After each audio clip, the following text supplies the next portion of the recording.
Hi, it's Racquel. I am so happy that you guys are here with me now. We have an amazing show scheduled, and I have a great guest coming in. Today, we're going to be talking all about getting out of the box. So, as you know, this show is Living Well with Coach Racquel. I am your host and your guide on this wellness journey. And today, we are going to be talking about getting out of the box. And I want to thank the She Is Still Dope Network for hosting this show. Please make sure that you check them out on all social media sites at She Is Still Dope, or She Is Still Dope.tv if you want, for those of you who may not necessarily be on Facebook or some of the social media sites. So definitely check them out because there are other amazing women who are doing some amazing things and you don't want to miss any of it. So today, as I said, we are going to be talking about getting out of the box. And, a few weeks ago, I was over at the zoo with my kids, and I saw something that really, stuck out for me. There was one, it was like a snow leopard or something like that we were looking at the time. And I was just watching it as it was like pacing back and forth. And you could tell that it wanted something, but for whatever reason, that resource just wasn't available to them.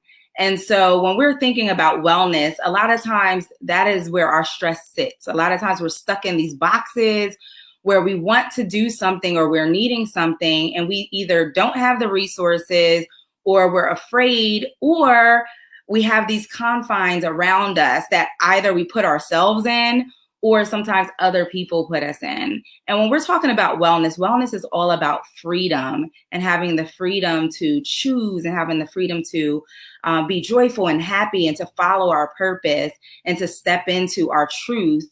And so when we're thinking about these boxes, oftentimes they represent so many things. Sometimes they're financial boxes. Sometimes they're relationship boxes.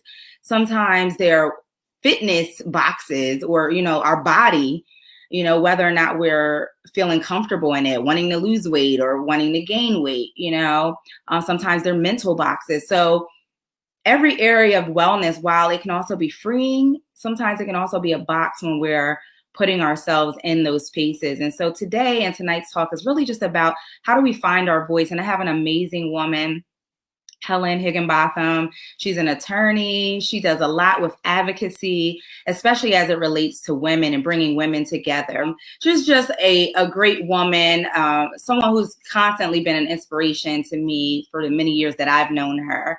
And she's definitely that woman, that advocate who's going to be like, listen, what do we need to do? Let's get it done. And so that's one of the reasons that I really wanted to bring her on here, to make sure that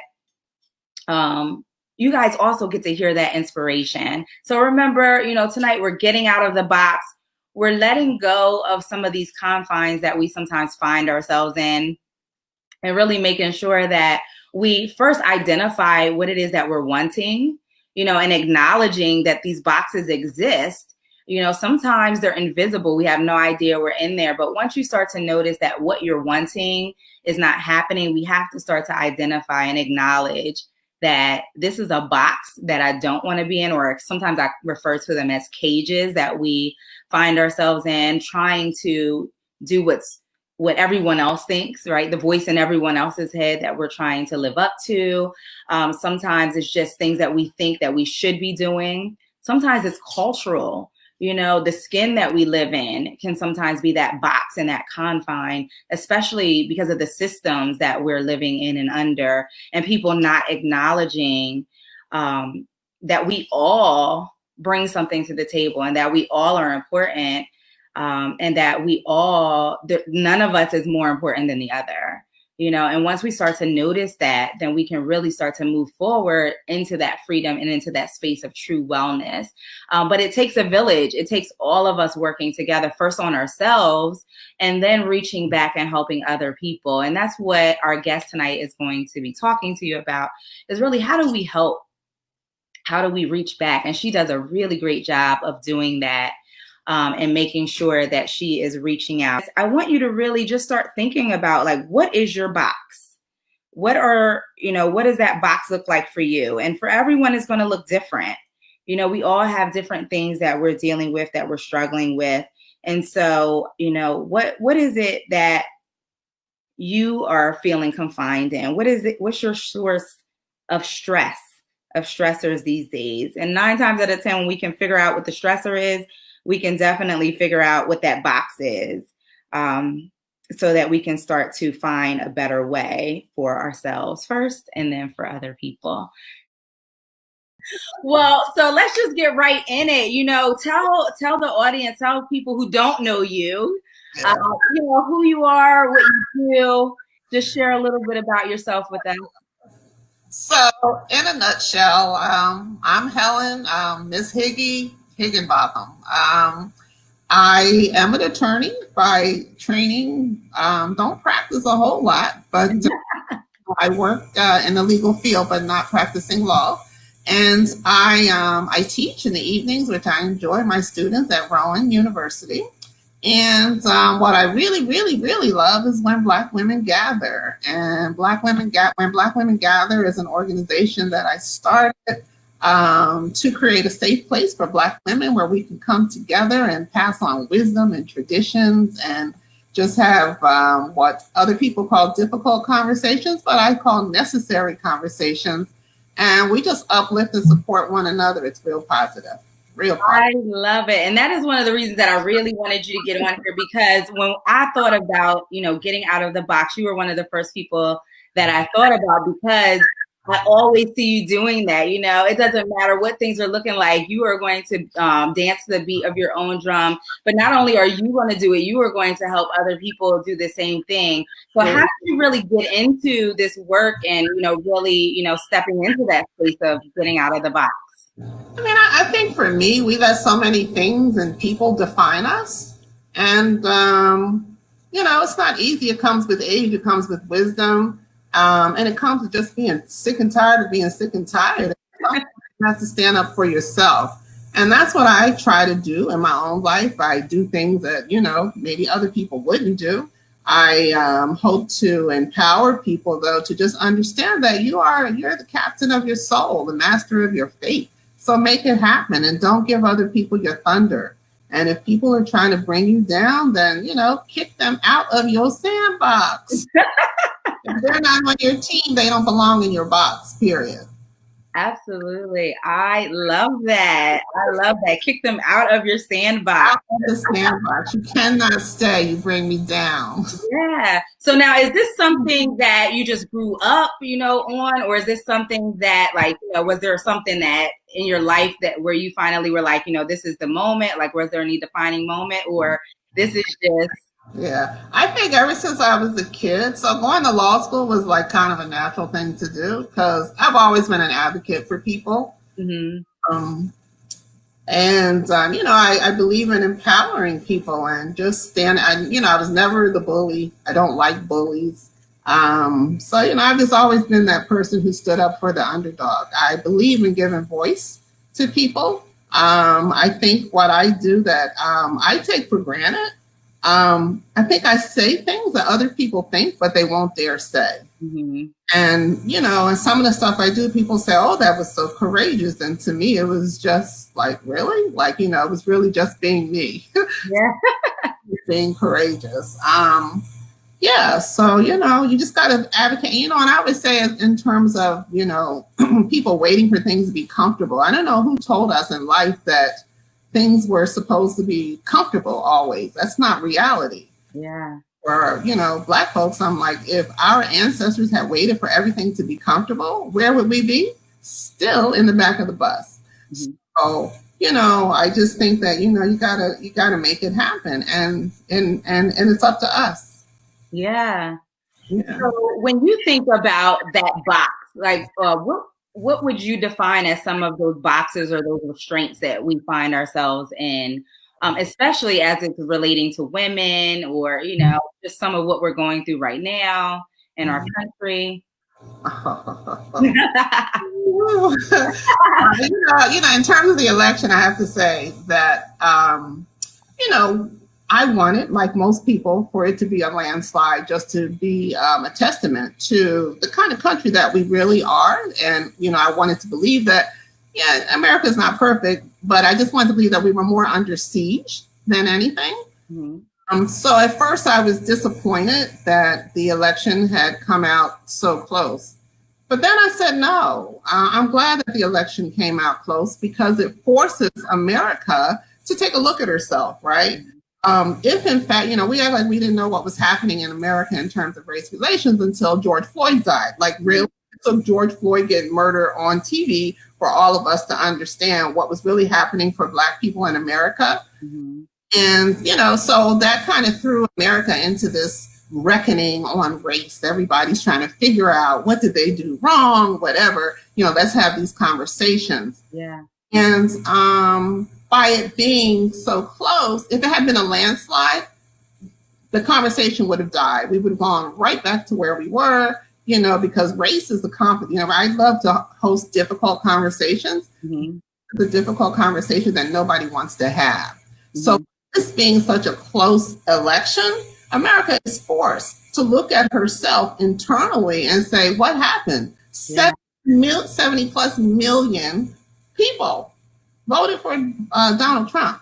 And most of them I'm sure were white folks. So white America, the foot is still on your neck. You are forever determining or talking about pathologies in other communities. Mm-hmm. And this election forces white America to look at the pathologies in her own community and leave the rest of us alone, because especially Black women, because we got this. Twice we have rejected this guy, so yeah. So I mean, that's what I wanted to say in terms of the election. And I forgot what your question was. It was just like, what are some of those restraints, or what are some of those boxes that you think we as women find ourselves in? I think we look for approval, and I'm talking in general, so not just women. I think I'm talking about Black folks. I think we look for approval from other people rather than within. Mm-hmm. And maybe as women, women, we're hard on each other. So that's the other reason I bring us together, so that we can have conversations, because I think a lot of women don't have women friends. I probably have too many. Yeah, we can tell by all of the ones that have come on. I know. So yeah, but I think that, we really need to examine our relationships that we have with one another, and start looking for our approval from within our communities. As women, can we start lifting one another up? Mm-hmm. Like tonight, me and a friend both have, I had this at 7:00. She had something at 7:00. Mm-hmm. I sent the link out for both of our programs. So those who didn't get on here, they're probably watching Linda. But that's what friends do. About competition. It's like, how do we lift each other up? Yeah. So that's important to me. And I have very little tolerance for people who are stuck on themselves. If we as a community don't start thinking in the collective, and maybe that's utopia or, for me, but that's what's killing. It's killing us, that we think of ourselves as a community. Mm-hmm. And I talked about, holding each other accountable. And, my big thing is, I've had some nice positions in my life and I've walked away from them. Why? Because they want you to compromise who you are. And I will not do that. Yeah. Say, if you're sitting at a table, you're the chief diversity officer, you're running the HR department, you are the only partner in the law firm, whatever the case may be. If you are sitting at that table, looking out for yourself only, then I have to ask you to get up from the table, because you're doing a disservice to your community. And as a community, we should celebrate, wow, Racquel's the new CEO. Like, we're really proud of Racquel. But we need to be coming back to Racquel and sitting and saying, okay, so what have you done for us lately? Because we supported you. And that's what we need to do in this election, right? Yeah. Joe Biden and Kamala Harris, they're in the White House, and they're there because of us. Because if we stayed home, if South Carolina didn't come through in the primaries, thanks to Congressman Clyburn, would not be there. Yeah. So now we have to, as a community, say, you got our votes. Now this is what we need you to do for us. And we heard what they said at the inauguration. So now we have to hold them accountable. Yeah. And I love it. I love that you say that, when we have a seat at the table, we're responsible to make sure that we're not just looking out for ourselves, but that we're looking out for the collective. And especially from a wellness standpoint, I think a lot of times people only think of the exercise or, the nutritious part of wellness, but wellness is about that connection, with other people. And when we're constantly either isolating ourselves or isolating other people, and not using that voice to really help support other people, we equally continue to create the divide, that stress, the anxiety that people are feeling and not feeling that love and joy. So what are some things that you would say that people can do to really help, whether it's on the local level or wherever they are, what are some things that they can do to really, start to use that voice and to help get out of the box? Like I said, I think some things come with time, but I think we need to deal with issues in real time. And my focus is labor and employment, right? So a lot of stuff that I'm thinking labor. If an injustice happens to you, if somebody makes you feel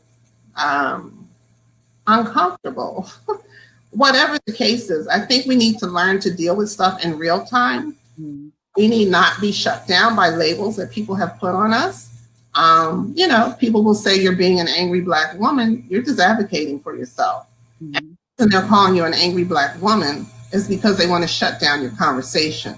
You just say, I'm glad sorry you feel that way, but we're still going to have this conversation. And we talk about the Becky tears. If someone's crying because they're that's just to cut the conversation down too. Offer them a tissue and continue on with the conversation. I love that. So I think, and that takes time, and you have to be comfortable and don't be afraid, don't be afraid of the outcome, because here's the deal. You can either internalize somebody else's stuff and make yourself sick, or you can put it back on them. And, I think about, and it's a long search I'm not going to go into. Years ago, I was working for MCI, major phone company. My supervisor, who was a white female, was leaving her job and she was going home to make babies, and she was so happy and she couldn't wait. Both of us had MBAs. I was not a lawyer at the time. She told me that she was going home to make babies and that this young white girl who was half my age, and I think she had a GED. Remember, I said I had an MBA. She wanted her to be my supervisor and, and to train her. And of course I said no. And it's a long story, which I'm not going to go into. And I was not an attorney. And I challenged it all the way up to the VP. And that woman never became my supervisor, nor did I get fired. So, and, it was just a risk, but it was either deal with that. Like, can you see me going to work every day? Internalizing anger, because it's what people do. You internalize other people's stuff, and, then, you're home, you're drinking, you're beating up your wife, whatever, because you're dealing with somebody else's stuff. So right back to them, be willing to take the risk. They're going to fire you? Okay. In that situation, please fire me, because then we go on the court and I'm going to win. But, and I wasn't an attorney. And I say that to tell people, get out of the comfort zone. Yeah.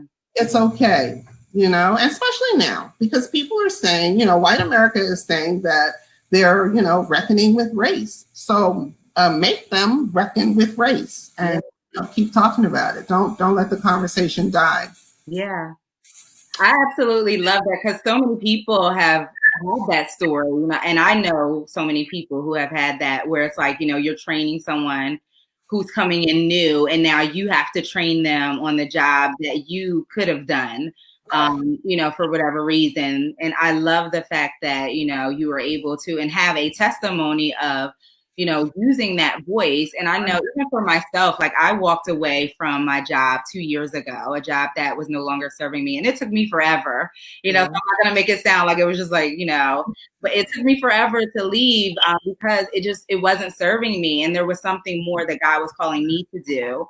But I had to stop being afraid. It was like one day it finally clicked, like, you are not called to be subservient to these boxes, right? Sometimes we have to get out of the box where we can really see. And even on the worst day, it's still the best decision that I've ever made because I was actually following that passion, that dream. But, I love that you're saying that because sometimes it's not just about careers. It's all kinds of things, that sometimes we allow ourselves to be stuck into because we're afraid to say something. Relationships. Yeah.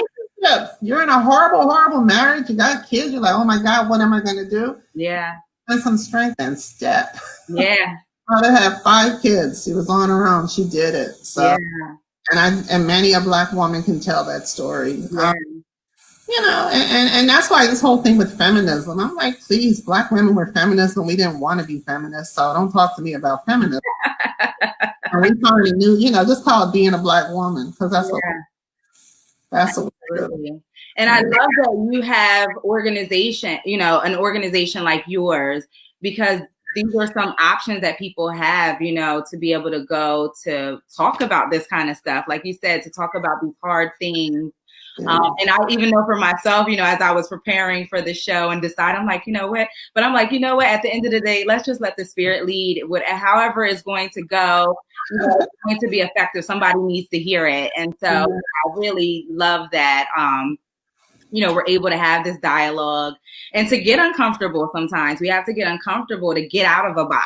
If we're comfortable, we stay there. We put our pillows in there. We build up a nice little fort around it. And so what are some things or resources or, things that people might be able to do, or even, how do they get involved with what you're doing? Oh, okay. So as far as when Black women gather, we have a Facebook page, so you can join us there. I do since COVID. It started out just 20 women stuck in the house. What are you guys doing? We started talking to each other, right? On a Sunday afternoon. And yesterday was our 35th gathering. And it's grown from 20-some women to sometimes we have over 200 women. And we have really just have good conversations, very powerful conversations. Obviously, thank you. You have a website. Lately, we've been talking a lot of politics, and we've actually had very engaging conversations because I want to do the difficult conversations, right? So we've had conversations where we've invited white women in to talk about Black women, white women issues. We've had Black men in, and especially around the politics, we need to get Black men in again because we got a lot to work out with our brothers, right? And I also want to have a conversation with white men. I just want to do difficult, I don't call them difficult, but difficult conversations. So if you reach out to me at whenblackwomen.gather.org, I will, you can fill out a contact form. I'll put you on my email list. So and join us on Sundays. We have a really good time. Yes, and it's so nice. Tina Lifford, Tina Lifford and I are friends. So Tina's been on my show. Oh my God, did I go? Yeah, there you go. Claim it. Tina has been with us. Nikki Giovanni was with us. We did a fundraiser. There's a Black female physicist who is on the verge of discovering a cure for cancer. We did a fundraiser for her. And and we had Nikki Giovanni and Tina Lifford on that program. So, we've just done a lot. We had a wonderful woman come in from Ghana who just mesmerized us and talked about, that program was about Black women who have moved abroad. And we had a woman from Ghana, a friend of mine from Vietnam, somebody from Oh, little wonderful island. What's my island? I love it. It's in my mind just went blank, but it's inside of Panama. And Ah, it's great. I mean, so we have all kinds of stuff that we're doing. yes. Well, thank you so much. And, for those of you who are watching, listening, definitely check her out at whenblackwomengather.com because, again, these are Or .org. Yes. Don't let me send you to the wrong place. I know I've done enough of that for tonight, right? Let's not do that again. Let me apologize to everyone. I sent that link out, and I just didn't have the right. It was my fault. I'll eat it. I will eat it. No, I didn't give specific instructions, so I'll take it. We can share it together. Okay. That's no magic. No, it was definitely just one of those things. And so, but I'm so glad that people were still able to get on, that you were able to get on, that people could really, hear you and really, still get the information to go to this amazing organization to hear these conversations. And one thing I did want to end out with, just to ask you before we kind of close out, because I know there's such a big question around this, and I don't think I even shared this one with you, but there's been a big thing about white people or women or people in general who are wanting to help, but just not quite sure where to go with it or what to do. So what kind of advice would you give to people who aren't Black on how to be supportive and to kind of help out with this initiative and this movement? You know, and that's why I love the conversations that we do with white women, because it puts us in a space where we can, talk about these things. Mm-hmm. What I say right now, it's a time, first of all, white people need to be gathering with themselves, figuring out what's wrong with their own community. I mean, that's like top. You got to fix you and stop trying to fix other people, right? When you're in circles, and I say to everybody, not just white people, but I say here's the problem. We start talking about race, and race is really the unfinished conversation in America is between Black people and white people. Mm-hmm. The unfinished conversation. And until we finish that conversation, we're going to keep ending up where we are right now. Mm-hmm. When you're in these conversations, gay people, white women, immigrants, who just let Black people just listen, and don't try to divert the conversation away from the subject at hand. Black people in America are, we bear the brunt of so much because our story has not been told. Yeah. The truth of our story has not been told. People don't hear us. So, if you enjoy, let me say this and be very clear.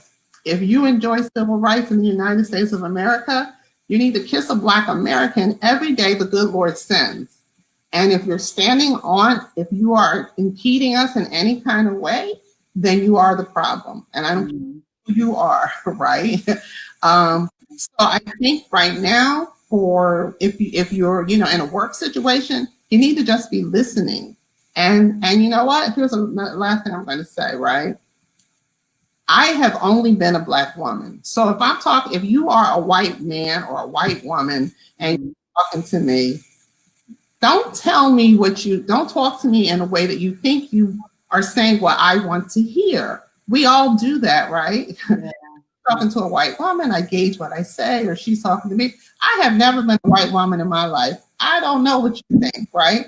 And you've never been a Black woman in your life. So let's just talk. Yeah. Let's talk. And you know what? And what I say when we have our conversations is that I can guarantee you respect. Mm-hmm. Cannot guarantee you comfort. Yeah. Never am I interested in guaranteeing you comfort, because that's why we are where we are. And when you asked me about this, I said, girl, I'm informal. Don't stop on formalities and language and jargon that don't say what we really mean. So please stop. And this is a Hellenism, so don't anybody try to. We are politically correct, socially polite liars. Stop it. Let's just have real conversations. And the is Bastimiento. If you're ever in Panama, go there. Wait, say that one more time. It cut off just a little bit before you said if you're ever in Panama. Bastimiento.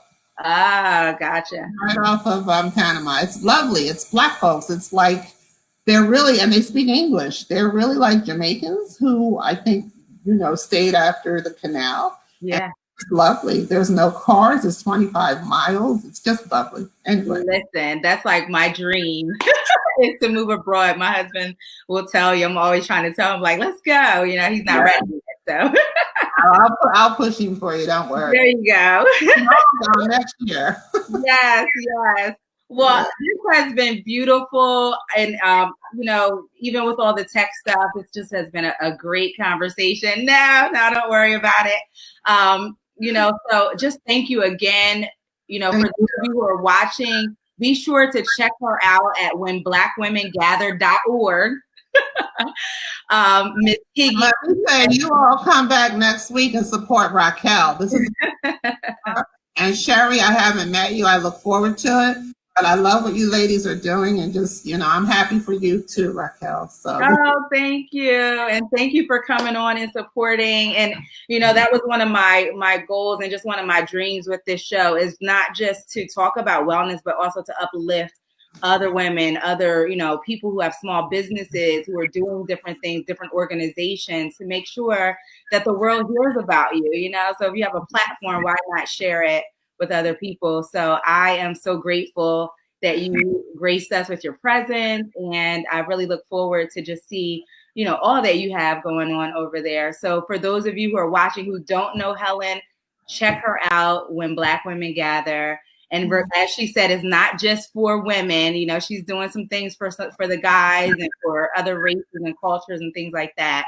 But definitely, she is about getting out of that box, having these hard conversations so that we can grow and that we can be better, not just for ourselves, but for our communities, for our families, the legacy that we are leaving behind us. So thank you again. For those of you who don't know me, out Coach Racquel at fit2uwellness.com. I deal a lot with employees and people who are stressing and really just helping to support people so that you can get out of that stress box, right? The anxiety box, and really live your best life and your fullest potential.